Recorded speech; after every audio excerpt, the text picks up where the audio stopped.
सावन का महीना शुरू होने वाला था। उत्तर प्रदेश के छोटे से गांव रामपुरा में चारों तरफ काले बादल छाए हुए थे। मिट्टी की खुशबू हवा में घुल रही थी। गांव के बीचों बीच एक पुरानी किराने की दुकान थी, जिसका मालिक था हरिराम। गांव में उसकी अच्छी कमाई थी। उसी दुकान पर उसका छोटा भाई गोपाल भी सुबह से रात तक मेहनत करता था। गोपाल सीधा साधा और मेहनती इंसान था। उसकी पत्नी सुनीता और 7 साल का बेटा चिंटू भी उसी घर में रहते थे। हरिराम की पत्नी शांता और उसका बेटा विक्की हमेशा गोपाल के परिवार को नीचा दिखाते रहते थे। उस दिन शाम को दुकान जल्दी बंद हुई। बाहर तेज हवा चल रही थी। तभी हरिराम गुस्से में गोपाल के सामने आकर खड़ा हो गया। गोपाल, अब बहुत हो गया। मैं अब तुम्हारा और तुम्हारे परिवार का खर्चा नहीं उठा सकता। भैया, ये आप क्या कह रहे हो? मैं तो दिन रात आपके साथ दुकान पर काम करता हूँ। काम करता है तो कौन सा एहसान करता है? मुफ्त की रोटियां तोड़ते तोड़ते आदत खराब हो गई है तुम्हारी। भाभी, हमने हमेशा इस घर को अपना घर समझा है। बस अब एक शब्द भी मत बोलना। आज के आज ये घर खाली करो। पिताजी, हम कहाँ जाएंगे? भैया, बाहर बारिश आने वाली है।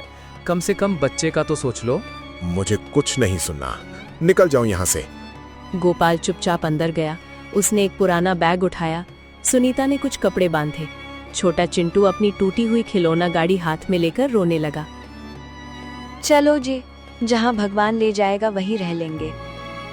तीनों उस घर से निकल पड़े।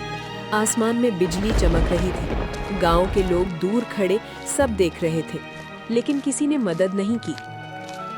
कुछ देर बाद वे गांव के बाहर पुराने बरगद के पेड़ के नीचे बैठ गए। माँ, भूख लगी है। थोड़ा सब्र करो बेटा। तभी वहां गांव का बुजुर्ग रामू काका आया। अरे गोपाल बेटा, तुम लोग यहाँ क्यों बैठे हो? काका, भैया ने घर से निकाल दिया। बहुत गलत किया उसने। सुनो, गांव के बाहर जो पुरानी डेयरी है ना, उसके मालिक जगदीश चौधरी को मजदूर चाहिए। तुम उनसे मिल लो। क्या वो हमें काम दे देंगे काका? कोशिश करने में क्या जाता है बेटा। गोपाल तुरंत जगदीश चौधरी की डेयरी पहुंच गया। वहां कई भैंसें बंधी थीं। कुछ मजदूर काम कर रहे थे। चौधरी कुर्सी पर बैठा हुक्का पी रहा था। राम राम मालिक, मुझे काम चाहिए। क्या काम आता है तुम्हें? मालिक, मैं मेहनत से कोई भी काम कर सकता हूँ। डेयरी के पीछे एक टूटा कमरा खाली पड़ा है। रहना हो तो रह सकते हो, लेकिन मुफ्त में कुछ नहीं मिलेगा। मंजूर है मालिक। सुबह 4 बजे से काम शुरू होगा। भैंसों को नहलाना, चारा डालना, दूध के डिब्बे पहुंचाना, सब करना पड़ेगा। मैं पूरी मेहनत करूंगा मालिक। और सुन, महीने के आखिर में किराया और काम का हिसाब अलग से होगा। गोपाल खुश होकर वापस सुनीता और चिंटू के पास पहुंचा। सुनीता, रहने की जगह मिल गई। सच? अब हम बारिश में नहीं भीगेंगे ना पिताजी? नहीं बेटा। रात होते होते तेज बारिश शुरू हो गई। गोपाल अपने परिवार को लेकर डेयरी के पीछे बने छोटे टूटे कमरे में पहुंचा। कमरे की छत से पानी टपक रहा था, लेकिन फिर भी उनके चेहरे पर सुकून था। सुनीता ने पुराने चूल्हे पर सूखी रोटियां गर्म की। आज से हमारी नई जिंदगी शुरू। हाँ, मेहनत करेंगे, भगवान सब ठीक करेगा। बाहर तेज बारिश हो रही थी। बिजली चमक रही थी, लेकिन उस छोटे से कमरे में एक गरीब परिवार फिर से उम्मीद का दिया जलाने की कोशिश कर रहा था।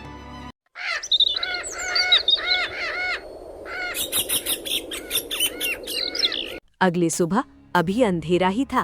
तेज बारिश के बीच गोपाल डेयरी में काम कर रहा था। उसके कपड़े कीचड़ से भर चुके थे। वो भैंसों को चारा डाल रहा था, जबकि सुनीता छोटे कमरे में चूल्हा जलाने की कोशिश कर रही थी। ओ गोपाल, जल्दी हाथ चला, दूध की गाड़ी आने वाली है। जी मालिक। पूरा दिन गोपाल बिना रुके काम करता रहा। शाम तक उसका शरीर टूट चुका था। गोपाल शाम को थका हुआ घर पहुंचा। पिताजी, आज माँ ने आलू की सब्जी बनाई है। गोपाल हल्का मुस्कुराया। बहुत थक गए हो ना? थोड़ा, लेकिन सब ठीक हो जाएगा। धीरे धीरे कई दिन गुजर गए। गोपाल सुबह से रात तक डेयरी में काम करता रहा, लेकिन चौधरी हर बार पैसे देने की बात टाल देता। एक शाम बारिश बहुत तेज हो रही थी। डेयरी के बाहर पानी भर चुका था। तभी चौधरी गुस्से में अंदर आया। गोपाल, 2 भैंसें बीमार पड़ गई हैं। अगर कुछ हुआ ना तो तेरी तनख्वाह से पैसे काटूंगा। मालिक, मैंने तो पूरा ध्यान रखा था। बहस मत कर। उस रात गोपाल बहुत परेशान था। कमरे की छत से पानी टपक रहा था। चिंटू एक कोने में बैठा अपने स्कूल की पुरानी किताब देख रहा था। माँ, मैं फिर से स्कूल कब जाऊंगा? सुनीता कुछ पल चुप रही। जल्दी जाओगे बेटा? गोपाल बेटे की बात सुनकर और टूट गया। मैं कैसा बाप हूँ, अपने बच्चे को स्कूल तक नहीं भेज पा रहा। ऐसा मत बोलो, मेहनत करने वाले लोग कभी हारते नहीं। अगले दिन गांव में बड़ा हाट बाजार लगा था। सुनीता कुछ सामान लेने बाजार गई। वहां उसने देखा कि बारिश की वजह से लोग गर्म खाना ढूंढ रहे थे, लेकिन पूरे बाजार में सिर्फ चाय और पकौड़े मिल रहे थे। तभी एक आदमी दुकानदार से झगड़ने लगा। हर बार वही ठंडा खाना, कुछ अच्छा क्यों नहीं बनाते? सुनीता चुपचाप सब देखती रही। रात को वो जल्दी जल्दी कमरे में पहुंची। सुनिए, मेरे दिमाग में एक बात आई है। क्या? हम अपना छोटा खाने का ठेला क्यों नहीं लगा के? गोपाल हैरान होकर उसकी तरफ देखने लगा। हम? हाँ, मैं अच्छा खाना बना सकती हूँ। बाजार में किसी के पास ढंग का घर जैसा खाना नहीं है। लेकिन पैसे? थोड़ा सामान उधार ले लेंगे, शुरुआत छोटी करेंगे। और मैं ग्राहकों को बुलाऊंगा। गोपाल सोच में पड़ गया। बाहर बारिश हो रही थी। अंदर छोटे से कमरे में उम्मीद की एक नई किरण जन्म ले चुकी थी। अगली सुबह गोपाल हिम्मत करके चौधरी के पास पहुंचा। मालिक, मुझे थोड़े पैसे चाहिए थे। क्यों? हम छोटा सा खाने का ठेला लगाना चाहते हैं। चौधरी जोर से हंस पड़ा। तू खाना बेचेगा? जी मालिक, कोशिश करना चाहता हूँ। चौधरी कुछ देर सोचता रहा, फिर उसके चेहरे पर चालाक मुस्कान आई। ठीक है, मैं पैसे दूंगा, लेकिन ब्याज लगेगा। मंजूर है मालिक। अगर पैसा वापस ना किया तो ये कमरा भी खाली करना पड़ेगा। गोपाल कुछ पल चुप रहा। मैं मेहनत करके सब चुका दूंगा। शाम तक गोपाल एक पुराना ठेला खरीद लाया।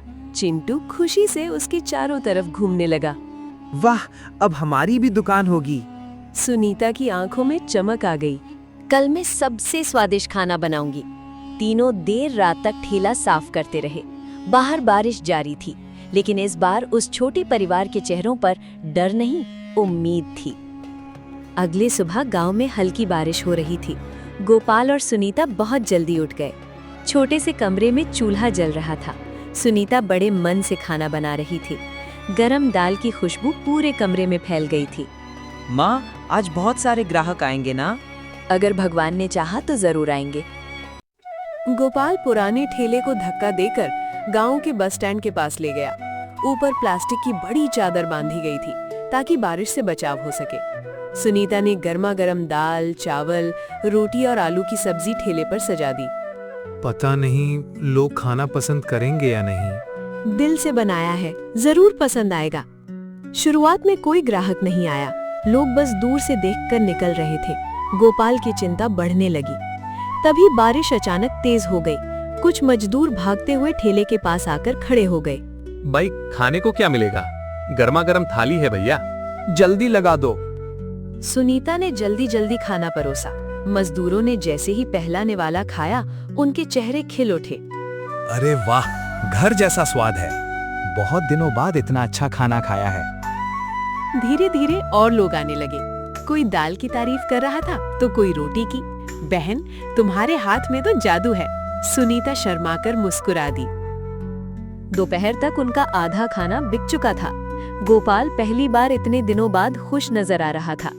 तभी वहाँ हरीराम का बेटा विक्की अपने दोस्तों के साथ पहुंचा।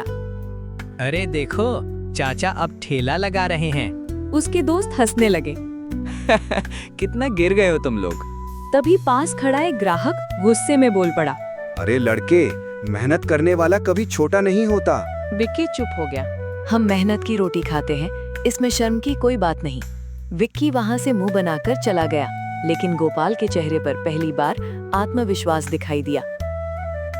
शाम तक सारा खाना बिक चुका था। तीनों खुशी खुशी कमरे में लौटे। गोपाल ने जेब से पैसे निकाले। सुनीता, पूरे 900 रुपए बचे हैं। वाह, अब मैं स्कूल जाऊंगा। सुनीता की आंखों में खुशी के आंसू आ गए। हे भगवान, धन्यवाद। अगले कई दिनों तक उनका ठेला अच्छा चलता रहा। अब लोग दूर दूर से खाना खाने आने लगे थे। लेकिन एक आदमी ये सब देखकर अंदर ही अंदर जल रहा था, जगदीश चौधरी। एक रात चौधरी अपने आदमी के साथ ठेले के पास पहुंचा। गोपाल, गोपाल तुरंत खड़ा हो गया। जी मालिक। आजकल कमाई अच्छी हो रही है ना? भगवान की कृपा है मालिक। कल से इस ठेले की रोज की कमाई का हिस्सा मुझे भी चाहिए। लेकिन मालिक, हमने तो उधार का पैसा वापस करने की बात की थी। ज्यादा दिमाग मत चला, ये जगह भी मेरी है और कमरा भी मेरा है। ये सुनकर गोपाल का चेहरा उतर गया। कई मुश्किलों के बाद उनकी जिंदगी पटरी पर आ रही थी, लेकिन अब एक नई परेशानी उनके सामने खड़ी थी। बारिश फिर से तेज हो चुकी थी। ठेले की टीन पर गिरती बूंदों की आवाज माहौल को और भारी बना रही थी।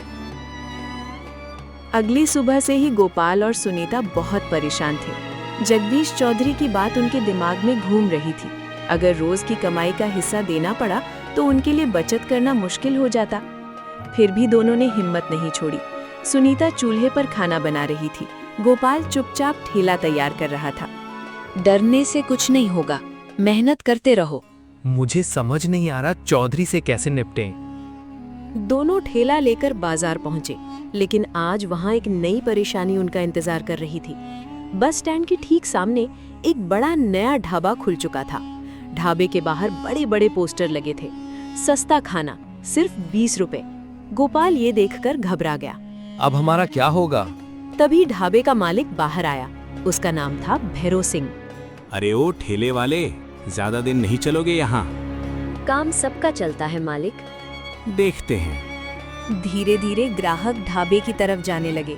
गोपाल का ठेला लगभग खाली खड़ा था। दोपहर तक सिर्फ 3 प्लेट ही बिकी। गोपाल मायूस होकर बैठ गया। लगता है किस्मत फिर साथ छोड़ रही है। तभी एक बूढ़ा आदमी वहां आया। बेटा, खाना मिलेगा? जी बाबा, अभी देती हूँ। बूढ़े आदमी ने खाना खाया। कुछ देर बाद उसके चेहरे पर मुस्कान आ गई। बहू, ऐसा स्वाद तो मुझे मेरी पत्नी के हाथों में मिलता था।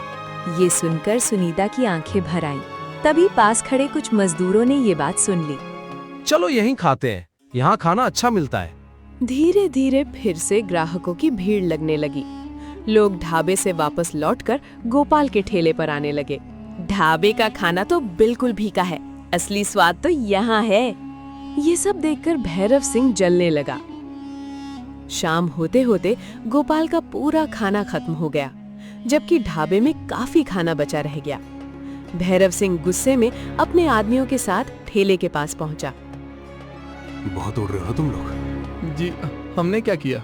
आज के बाद यहाँ ठेला नहीं लगेगा। ये सड़क किसी के बाप की नहीं है। कल अगर यहाँ दिखे ना तो ठेला तोड़ दूंगा। भैरव सिंह वहां से चला गया। गोपाल डर गया था। रात को कमरे में सन्नाटा था। बाहर तेज बारिश हो रही थी। अब क्या करेंगे? अगर उसने सच में ठेला तोड़ दिया तो? हमें हार नहीं माननी चाहिए। तभी चिंटू अचानक बोल पड़ा। पिताजी, स्कूल के मास्टर जी कहते हैं अच्छे लोग हमेशा जीतते हैं। गोपाल बेटे को देखकर हल्का मुस्कुराया।